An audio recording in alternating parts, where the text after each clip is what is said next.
नमस्कार। मैं अविनाश रंजन गुप्ता आप सभी का अपने चैनल पर हार्दिक अभिनंदन करता हूं।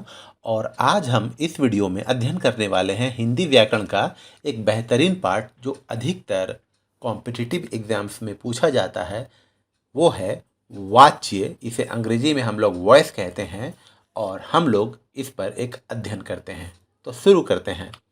सबसे पहले आपको कुछ ऐसे शब्दों को जान लेना जरूरी है जिसके अंग्रेजी रूप हम लोग इस वीडियो में प्रयोग करने वाले हैं। जैसे कर्ता, इसके लिए सब्जेक्ट; कर्म, इसके लिए ऑब्जेक्ट; कर्तृवाच्य, इसके लिए एक्टिव वॉइस; कर्मवाच्य, इसके लिए पैसिव वॉइस; सकर्मक क्रिया, इसके लिए ट्रांजिटिव वर्ब; और अकर्मक क्रिया, इसके लिए इनट्रांजिटिव वर्ब। तो ये कुछ टर्म हैं जिसके इंग्लिश रूप आपको याद कर लेने हैं और ये आपके लिए फ़ायदेमंद ही साबित होगा। अब हम लोग देखते हैं वाच्य का शाब्दिक अर्थ क्या है, अर्थात लिटरल मीनिंग ऑफ वाच्य। तो देखिए, ये जो वाच्य है ये वाचा शब्द से बना है और वाचा शब्द का अर्थ होता है कथन। इसका अर्थ है जो कहा जा सके या कहने का विषय। अब हम लोग आते हैं वाच्य की परिभाषा, इसका डेफिनेशन क्या है। तो देखिए, वाच्य उस रूप रचना को कहते हैं, उस फॉर्मेशन को कहते हैं जिससे यह पता चलता है कि क्रिया अर्थात वर्ब को मूल रूप से चलाने वाला कर्ता है अर्थात सब्जेक्ट है, कर्म है अर्थात ऑब्जेक्ट है, या भाव अर्थात फीलिंग है। एग्जाम्पल के तौर पर बच्चे खेल रहे हैं तो यहाँ क्रिया को चलाने वाला बच्चा अर्थात कर्ता है। दवाई दे दी गई है तो यहाँ क्रिया को चलाने वाला है दवाई और दवाई है एक ऑब्जेक्ट कर्म। राधा से रात भर कैसे जागा जाएगा, तो यहाँ पर एक भाव है रात भर जागने का। तो क्रिया को मूल रूप से चलाने वाला जो भाव है वो कैसे जागा जाएगा। ठीक है, तो इस तरीके से हम लोग देखते हैं हिंदी में कुल 3 वाच्य होते हैं। वाच्य के भेद देखिए, अलग अलग व्याकरण की किताबों में वाच्य के भेद अलग अलग तरीके से आपको मिल सकते हैं। ज़्यादा मानक यही है। पहला होता है कर्तृवाच्य और दूसरा होता है अकर्तृवाच्य। अकर्तृवाच्य में कर्मवाच्य और भाववाच्य, इसके 2 सबसेक्शन होते हैं। यहाँ पर आप एक और चीज़ नोटिस कीजिए, जब आप कर्तृ लिख रहे होते हैं, ठीक है, तो इसमें री की मात्रा और रेफ दोनों का प्रयोग हो रहा है। इसके उच्चारण में हो सकता है कि उड़ीसा में या साउथ में या महाराष्ट्र में कर्तृ कहा जाए, KARTRU, कर्तृ। लेकिन हिंदी भाषा वाले क्षेत्रों में इसका उच्चारण होगा KARTRI, कर्तृ। याद रखिए, कर्तृ। एक दूसरा आप भेद इस तरीके से देख सकते हैं कि वाच्य होगा, वाच्य के सिंपल 3 भेद कर दिए जाते हैं: कर्तृवाच्य एक्टिव वॉइस, कर्मवाच्य पैसिव वॉइस और भाववाच्य। एक्टिव वॉइस और पैसिव वॉइस अंग्रेजी में मिलता है लेकिन भाववाच्य हम लोगों को अंग्रेजी में नहीं मिलता। एक और बात आप यहाँ ध्यान रखिए, कुछ कुछ व्याकरण की किताबों में आपको कर्तृ कर्तृ ऐसे और वाच्य ऐसे 2 अलग अलग भी मिल सकते हैं। ठीक है, और साथ में भी मिल सकते हैं, इससे कोई फर्क नहीं पड़ता, दोनों का अर्थ सेम ही है। अब हम लोग आ जाते हैं सबसे पहले कर्तृवाच्य पर, जिसे हम लोग अंग्रेजी में एक्टिव वॉइस कहते हैं। अब हम लोग आते हैं इसकी परिभाषा पर। देखिए, जिन वाक्यों में कर्ता की प्रधानता होती है अर्थात सब्जेक्ट की प्रायोरिटी रहती है, सब्जेक्ट की सुप्रीमेसी रहती है, उसे हम लोग कर्तृवाच्य कहते हैं। यह सकर्मक सकर्मक अर्थात कर्म के साथ ट्रांजिटिव भी हो सकता है और अकर्मक इनट्रांजिटिव भी हो सकता है। इसमें कर्म अर्थात जो ऑब्जेक्ट होता है वो गौण या अप्रधान रहता है, ये उतना इम्पोर्टेंट नहीं दिखाता। जैसे एग्जाम्पल के तौर पर देखिए, पिताजी आ रहे हैं, ये अकर्मक है लेकिन कर्तृवाच्य है। बच्चा सो रहा है, अकर्मक है, इनट्रांजिटिव है लेकिन कर्तृवाच्य है, क्योंकि यहाँ पर कर्ता की प्रधानता है। नौकर काम कर रहा है, ये सकर्मक है, ट्रांजिटिव है, लेकिन फिर भी प्रधानता नौकर की ही है। मोहन ने पत्र लिखा, सकर्मक। क्यों? क्योंकि इसमें पत्र जो है ये एक प्रकार का ऑब्जेक्ट है। यहाँ पर मोहन ने लिखा, ये इंपॉर्टेंट है, क्या लिखा? पत्र। वो बाद में आएगा, लेकिन मोहन के लिखने की ज़्यादा इम्पोर्टेंस है, कर्ता जो है वो ज़्यादा इम्पोर्टेंस है। तो ये हम लोग देखते हैं कर्तृवाच्य में कर्ता ही मेन सीन में रहता है या उसी पर ज़्यादा फोकस किया जाता है। अब हम लोग आ जाते हैं कर्तृवाच्य के लाभ, क्या क्या बेनिफिट्स हैं। देखिए, जब आप कर्तृवाच्य का प्रयोग अपने सेंटेंसेस में या अपने राइटिंग में या अपने लेखनी में करते हैं तो आपके वाक्य संगठित, ऑर्गेनाइज्ड होते हैं और कम शब्दों वाले होते हैं। अर्थात कर्तृवाच्य में आप कम शब्दों का प्रयोग करते हुए अपनी भाषा को, अपने भाव को आराम से व्यक्त कर सकते हैं। यह लेखनी को स्पष्ट बनाता है।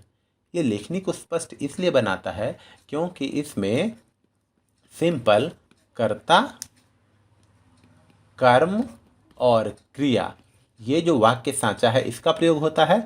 और अगर कर्म नहीं भी होगा तो भी कर्ता प्लस क्रिया से ये वाक्य का पूरा अर्थ व्यक्त करने में सक्षम होता है। इसीलिए ये आपकी लेखनी को स्पष्ट बनाता है। यह तात्कालिकता की भावना पैदा करता है। तात्कालिकता अर्थात इमीडिएट एक्शन की भावना को ये पैदा करता है और यह आपके लेखन की गति में सुधार करता है। लेखन की गति में इसलिए सुधार करता है क्योंकि जब भी कोई नौसिखिया या जब कोई व्यक्ति दूसरी भाषा सीख रहा होता है तो ये वाक्य साँचा बहुत पॉपुलर होता है, कर्ता प्लस क्रिया। और ये जो वाक्य साँचा है, इस वाक्य साँचे में कम से कम शब्दों में आप ज़्यादा से ज़्यादा एक्सप्रेस कर पाते हैं। इससे क्या होता है, आपकी जो लेखन की गति है वो तीव्र होती है। तो ये कर्तृवाच्य के कुछ बेनिफिट्स हैं। अब हम लोग आ जाते हैं कर्मवाच्य पर। सबसे पहले आएंगे हम लोग परिभाषा पर।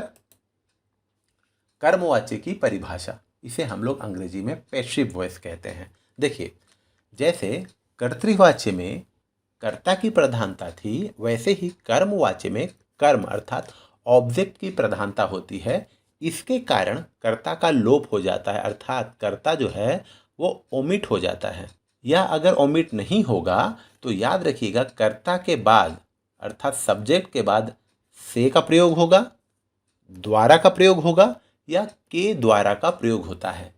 ये आपको अपने जहन में बहुत अच्छे से बैठा लेना है कि कर्मवाच्य में कर्म की प्रधानता होती है। इसमें 3 कंडीशंस बनेंगी, या तो कर्ता लोप हो जाएगा, ओमिट हो जाएगा, या कर्ता या सब्जेक्ट के बाद या तो से का प्रयोग होगा, द्वारा का प्रयोग होगा या के द्वारा का प्रयोग होगा। जैसे देखिए, दिवाली अक्टूबर या नवंबर में मनाई जाती है, तो यहाँ देखिए दिवाली अक्टूबर या नवंबर में मनाई जाती है, यहाँ कर्ता का लोप है, यहाँ जो है वो सब्जेक्ट है ही नहीं, कर्ता का लोप हो गया।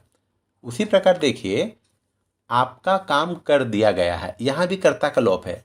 काम किसने किया ये इम्पॉर्टेंट नहीं है, काम हो गया ये इम्पॉर्टेंट है। आपका काम कर दिया गया है, ठीक है, पता ही नहीं चल रहा कि काम किसने किया।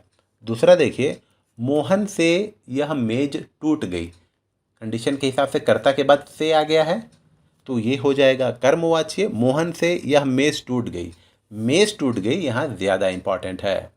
मीरा द्वारा खाना पकाया गया, खाना पकाया गया ज़्यादा इम्पॉर्टेंट है। मीरा द्वारा गौण है और कर्ता के बाद द्वारा का प्रयोग हो रहा है, अर्थात ये कर्मवाच्य है।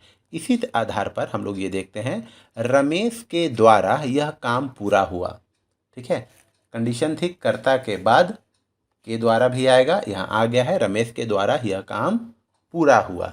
तो हम लोग देख रहे हैं कि जब कर्ता के बाद से, द्वारा, के द्वारा आता है या कर्ता का लोप हो जाता है तो वहाँ कर्मवाच्य होता है। और एक चीज़ आपको इसमें अपने जहन में फिर से बैठा लेना है कि कर्मवाच्य में कर्म होगा ही होगा, ऑब्जेक्ट होगा ही होगा। बिना ऑब्जेक्ट के कर्मवाच्य हो ही नहीं सकता, ठीक है। इसमें केवल और केवल सकर्मक क्रियाओं का ही प्रयोग होता है, ट्रांजिटिव वर्ब का ही प्रयोग होता है। अब हम लोग आते हैं इसके अन्य प्रयोग पर, ठीक है। देखिए, असमर्थता प्रकट करने हेतु, देखिए कर्मवाच्य का प्रयोग हम लोग असमर्थता सूचक वाक्य में भी करते हैं। असमर्थता सूचक अर्थात जब आप किसी कार्य को करने के लिए एबल नहीं है, योग्य नहीं है, तब आप कर्मवाच्य का प्रयोग करते हैं। और इसमें द्वारा या के द्वारा के स्थान पर केवल से परसर्ग अर्थात प्रीपोजिशन का प्रयोग होता है और क्रिया सदैव सकर्मक होगी। ऐसा तो हम लोगों ने पहले ही पढ़ लिया है कि कर्मवाच्य में कर्म होगा ही होगा और वो हमेशा ट्रांजिटिव ही होगा। ये वाक्य केवल निषेधात्मक अर्थात नेगेटिव सेंस में प्रयोग होते हैं और कर्ता की असमर्थता अर्थात काम करने वाले की असमर्थता को सूचित करते हैं। जैसे मुझसे यह दरवाज़ा खोला नहीं जाता, ठीक है, मुझसे यह दरवाज़ा खोला नहीं जाता, तो देखिए से आ गया ना, ठीक है, और खोला नहीं जाता नहीं आ गया है तो नेगेटिव के बारे में बता रहा है, असमर्थता के बारे में बता रहा है, निषेधात्मक अर्थ को प्रकट कर रहा है। उससे यह किताब नहीं पढ़ी जाती, तो उससे देखिए से आ गया है, ठीक है, और नहीं तो आएगा ही आएगा। मोहन से खाना खाया नहीं जाता, देखिए मोहन करता तो है लेकिन उसके बाद से आएगा और इसमें निषेधात्मक शब्दों का प्रयोग होगा, यहाँ नहीं है। देखिए अब अधिक दूध नहीं पिया जाता, अब अधिक दूध नहीं पिया जाता, देखिए दूध यहाँ ऑब्जेक्ट हो गया, नहीं तो आ गया है नेगेटिव सेंस को प्रकट करने के लिए, ठीक है। तो असमर्थता प्रकट करने के लिए भी हम लोग कर्मवाच्य का प्रयोग करते हैं।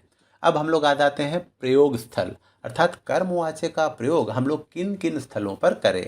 देखिए कर्मवाच्य के प्रयोग स्थल, देखिए जब कर्ता का निश्चित रूप से पता ना हो या किसी कारणवश उसका उल्लेख करना न चाहते हों, तब हम लोग कर्मवाच्य का प्रयोग करते हैं। अर्थात हम लोग सब्जेक्ट को मेंशन नहीं करेंगे या करना नहीं चाहते या हमें पता नहीं है। जैसे डाक पेटी में चिट्ठी डाल दी गई है, चिट्ठी डाल दी गई है लेकिन डाक पेटी में चिट्ठी डालने वाला कौन है मैं ये बताना नहीं चाहता या मुझे ये नहीं मालूम, इस कंडीशन पर हम लोग कर्मवाच्य का प्रयोग करते हैं।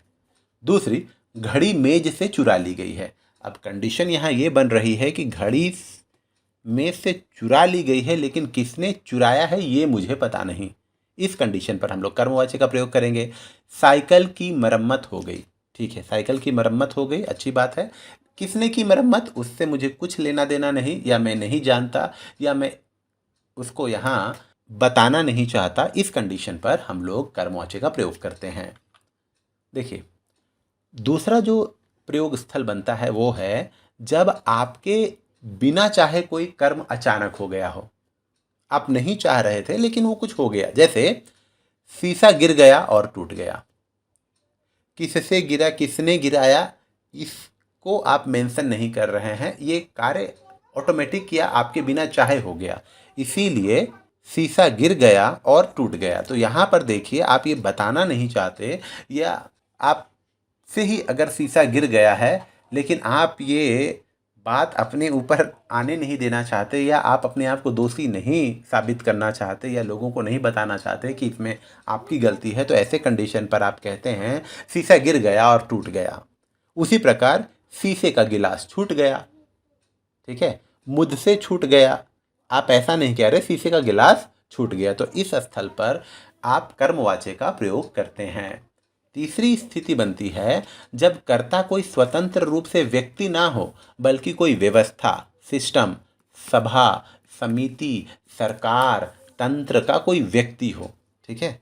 यहाँ देखिए सरकार द्वारा गरीबों के लिए बहुत से काम किए जा रहे हैं। देखिए सरकार द्वारा, मैंने पहले बोला था कि जब द्वारा, के द्वारा और से आता है तो आपको समझ लेना है कि वो कर्मवाच्य है।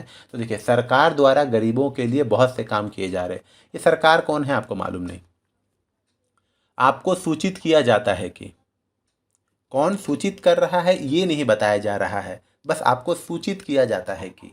इसी प्रकार और देखिए दंगाग्रस्त लोगों की आर्थिक सहायता पार्टी द्वारा की जा रही है, ठीक है, मतलब दंगाग्रस्त इलाके में जो लोग फंस गए हैं उसकी सहायता पार्टी द्वारा, देखिए द्वारा आ गया ना, पार्टी द्वारा, और द्वारा, के द्वारा और से जब प्रयोग हो जाए तो आपको समझ लेना है कि वो कर्मवाच्य है।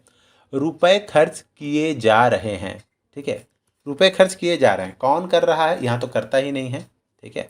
सरकार द्वारा जनहित के अनेक कार्य किए जा रहे हैं, सरकार द्वारा जनहित के अनेक, तो यहाँ देखिए द्वारा आ गया है, तुरंत ही आप इसे लोकेट कर लेंगे।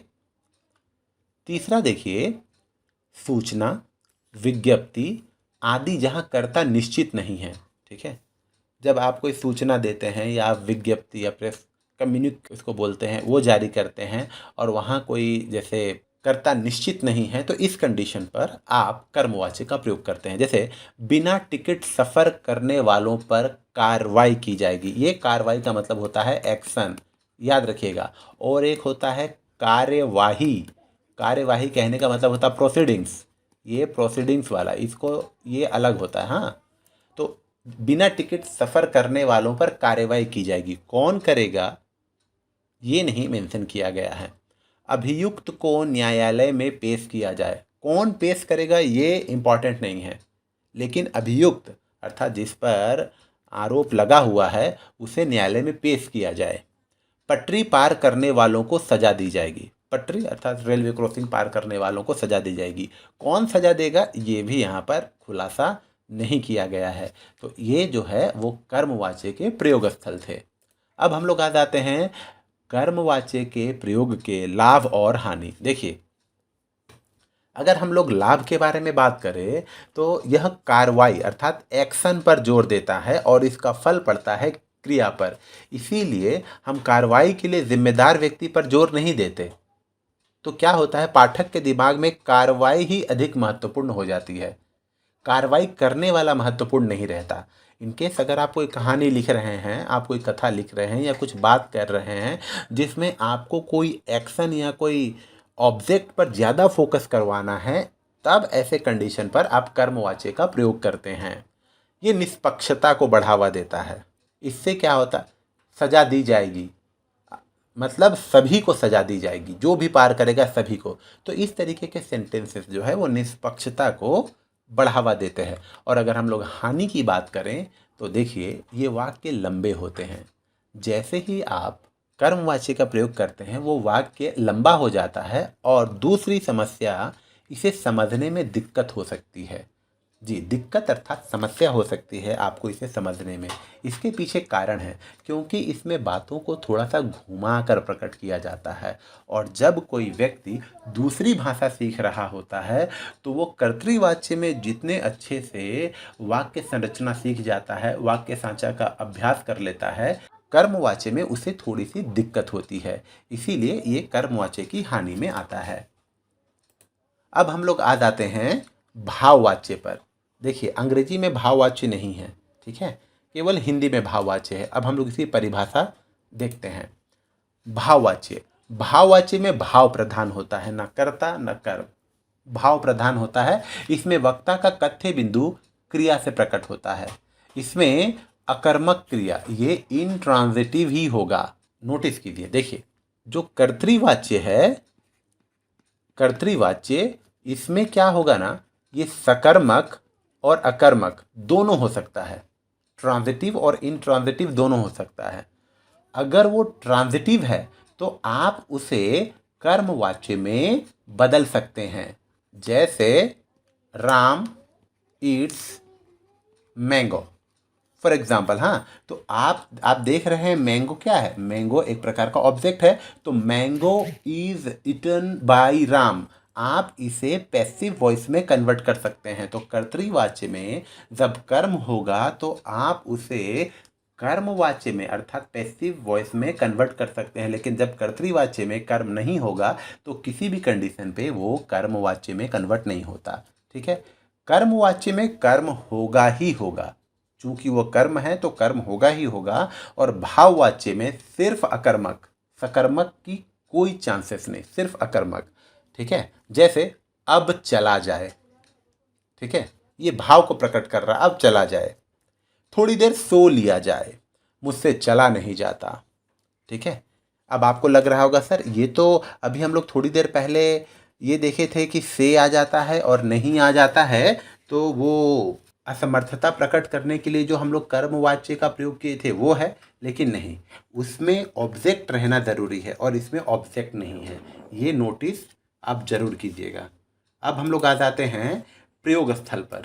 देखिए, भाववाच्य के प्रयोग स्थल पर अगर हम लोग विचार करें तो प्रायः ये असमर्थता और विवशता अर्थात मजबूरी प्रकट करने के लिए होता है और इसमें नहीं के साथ भाववाचक का प्रयोग होता है। जैसे अब खड़ा तक नहीं हुआ जाता, ठीक है, खड़ा तक नहीं हुआ जाता एक भाव को प्रकट कर रहा है। अब तो हमसे चला भी नहीं जा रहा है, अर्थात इतनी स्थिति खराब हो गई है कि चला भी नहीं जा रहा। ये भाववाच्य है। रात भर कैसे जागा जाएगा, ठीक है। यहाँ पर पुनः पूछा जा रहा है कि रात भर कैसे जागा जाएगा, मजबूरी या विवशता को प्रकट कर रहा है। इसके बाद देखिए, भाववाच्य के प्रयोग स्थल के दूसरे रूप में जहाँ नहीं का प्रयोग नहीं होता वहाँ मूल कर्ता जन सामान्य होता है, ठीक है। जैसे नहीं का प्रयोग तो हम लोग असमर्थता प्रकट करने के लिए भाववाचक में करते हैं, लेकिन अगर जहाँ नहीं का प्रयोग नहीं हो रहा है तो कर्ता जो है जन सामान्य अर्थात पब्लिक हो जाता है। कैसे? गर्मियों में छत पर सोया जाता है, तो प्राय लोग गर्मियों के मौसम में जब बिजली कट जाती है और उनके घर छत वाले होते तो वो छत पर सोते हैं। आओ जरा घूमा जाए, ठीक है। अब तो चला जाए, मतलब अब हम लोगों को चला ही जाना चाहिए। तो इसी के साथ मेरा ये जो वाच्य पर वीडियो था वो यहीं समाप्त हो रहा है। उम्मीद करता हूँ आपको मेरा ये वीडियो अच्छा लगा होगा। फिर हम लोग मिलेंगे अपने अगले वीडियो में। तब तक के लिए धन्यवाद।